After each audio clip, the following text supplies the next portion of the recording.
ಚಿಂತಾಮಣಿ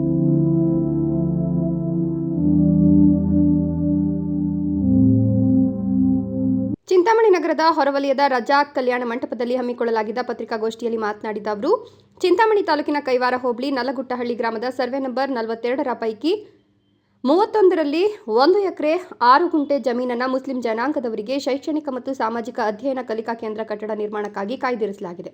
ಜಿಲ್ಲಾಧಿಕಾರಿಗಳಿಂದ ಅಧಿಕೃತವಾಗಿ ಮಂಜೂರಾತಿ ಪತ್ರವನ್ನು ನೀಡಿದ್ದು, ಈ ಜಮೀನು ಕನ್ನಡ ಮತ್ತು ಸಂಸ್ಕೃತಿ ಇಲಾಖೆ ಇವರಿಗೆ ಗ್ರಾಂಟ್ ಮಾಡಿದ್ದು ಮುಸ್ಲಿಂ ಜನಾಂಗಕ್ಕೆ ನೀಡಿದ್ದು, ಇವರಿಗೆ ಸಮುದಾಯದ ಪರವಾಗಿ ಕೃತಜ್ಞತೆಗಳು.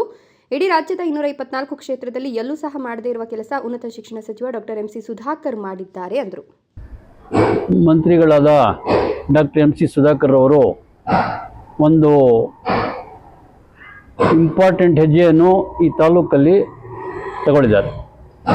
ಸುಮಾರು 20 ಎಕರೆ ಪ್ರದೇಶದಲ್ಲಿ ದೊಡ್ಡಹಳ್ಳಿ, ಚಿನ್ಸಿಂದರ್ ಸಮೀಪ ದೊಡ್ಡಹಳ್ಳಿ ಅಂತಿದೆ, ಅಲ್ಲಿ ಒಂದು 20 ಎಕರೆ ಜಮೀನಿನಲ್ಲಿ ಸುಮಾರು 20 ಕಮ್ಯುನಿಟಿಯವರಿಗೆ ಸಮುದಾಯ ಕೆಲಸಕ್ಕೆ ಸೆಂಟರ್ ಆಫ್ ಎಕ್ಸಲೆನ್ಸ್ ಅಥವಾ ಸೆಂಟರ್ ಆಫ್ ಲರ್ನಿಂಗ್ ಅಂತ ಅಲ್ಲಿ ಸ್ಥಾಪನೆ ಮಾಡೋಕ್ಕೆ ಉದ್ದೇಶ ಇಟ್ಕೊಂಡು ನಮ್ಮ ಕಮ್ಯುನಿಟಿಗೂ ಕೂಡ, ನಮ್ಮ ಸಮುದಾಯಕ್ಕೂ ಕೂಡ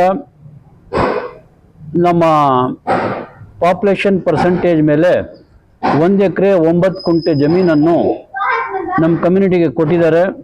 1 ಎಕರೆ 9 ಗುಂಟೆ ಮತ್ತು 4 ಸೆಂಟ್ ಏನೋ ಬರುತ್ತೆ ಅದು ಅದ್ರ ಬಗ್ಗೆ ಅವ್ರಿಗೆ ಕೃತಜ್ಞತೆಗಳು ಹೇಳೋಕ್ಕೆ ನಾವು ಇಲ್ಲಿ ಎಲ್ಲ ಸೇರಿದ್ವಿ.